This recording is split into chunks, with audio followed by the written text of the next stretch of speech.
What got me into martial arts, I guess, was kind of just having the natural ability to fight a little bit, I guess.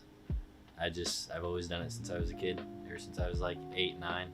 I'd always dress up like I was in Karate Kid. My first biggest goal, I guess, was to just compete, because a lot of people never make that walk and never actually step in the ring or the octagon, and I was like, I have to fight at least once one day.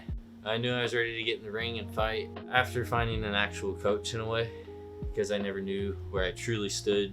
I did martial arts for multiple years, 5 years, but I kind of bounced around, trained on my own, trained with my friends, and I never knew, okay, am I actually legit? Like, do I actually know what I'm doing?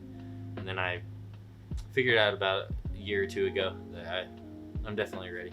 I was offered this fight. I knew I was fighting the opponent before, but in my weight class, the title was just vacant. Nobody had it before. So he was like, you know, you guys are both entertaining fighters, so why don't we make this for the title? And I was like, okay. And at this point, I was 2-0. My first fight, I had to finish within like a minute. And then my second fight, I fought to decision. I fought all 3 rounds. I mean, yeah, my fights were decently impressive, and they were pretty good. But I never thought I would get a title shot, I guess, until I was like maybe 4-0, 5-0. And they were just like, I like what you've done. And they offered it to me, so I'm not going to turn that down, obviously. So I took it. I trained for a fight in very many ways. It's broken down to the T. We go as far as tracking our sleep, tracking our food, not just tracking our food, we track our macros, make sure we're getting our proteins, fats, carbs, all that, to scheduling your whole meals. When you eat your meals, you got to time your meals because your weight has to drop in a certain way. So you have to figure out for the first month how your body reacts to these foods at certain times. And then you have your strength and conditioning. You have to work on getting stronger, because whoever your opponent is could be cutting weight or doing things to have that advantage on you. So you're playing out your strength and conditioning while you also have to learn new technique and new moves, while you also need time to practice those moves. So it's a big breakdown. It's about 90 days of hard, dedicated work, while you also have to include your cardio. You have to do all these things, and cardio is the most important thing in amateur fighting. So that's like your main goal, is can I get in the best shape that I can? You also have mental preparation. You have to prepare yourself for the butterflies, because there's nothing like it. You think you're ready for it, then the night of, it's just straight.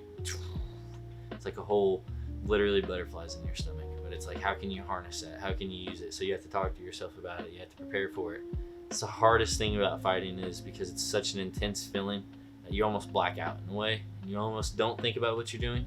But if you can give yourself a game plan of, like, let's say 3 little words, you can remember those 3 little words typically in the fight. But it's really just a whole lot of, oh my gosh, I got to get back, or I got to move forward. Last time in my last fight, I was able to, that was my whole goal with this fight, was be present. And I was able to think multiple times, because I started to get a little wild. I was thinking multiple times, I have to back out. I have to keep my gas tank up. I have to keep my distance. So I was thinking a little bit, but at the same time, whenever something crazy happens, you're gone. I did a lot of boxing the last few months and whatnot, and I trained a lot of kicks, but that wasn't my game plan. And then, like, my first thing I went out there and did was hip out of 2 of his kicks and just get out of range, and then throw kicks myself. And then I ended up throwing those kicks, and the fight actually ended from it.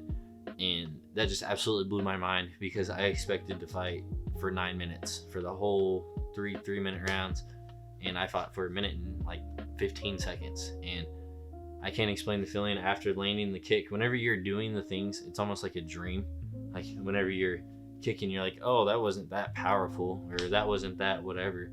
But that's exactly what I thought after I landed my last leg kick. And I just looked at his gloves, and I remember just watching him like a hawk. And I was like, are his gloves about to come off? Like, if he takes his glove off, the fight's over. And I was like, there's no way, right? There's no way. And I just stood there, just froze. I was not worried about anything else. The crowd was gone. Everybody was gone. I was focused on his glove. I can't explain that intense feeling. I was stuck on his glove. And I seen his mouth guard spit out. And I was like, dude, it's about to be over. There's no way. And then next thing you know, refs waving it off. And I'm like, oh my gosh. And after that, you're just filled immediately. Like, I got cold chills right now, because you're just filled. And then right away, like, I always get big adrenaline rush again. And I just started screaming at the crowd, jumping, doing all that. And I was so shocked, I guess. I didn't think that was gonna happen. Pretty wild. After training and doing that and then earning the belt, it just feels crazy. It's unrealistic. Like when I look at that, I'm like, I fought for that. Like, you know, this really happened. It's a good like dad lore, I guess, too, for whenever I have kids. I don't know. It's pretty cool to say, I guess I accomplished that. 15-year-old me would definitely be like, I knew you could do it.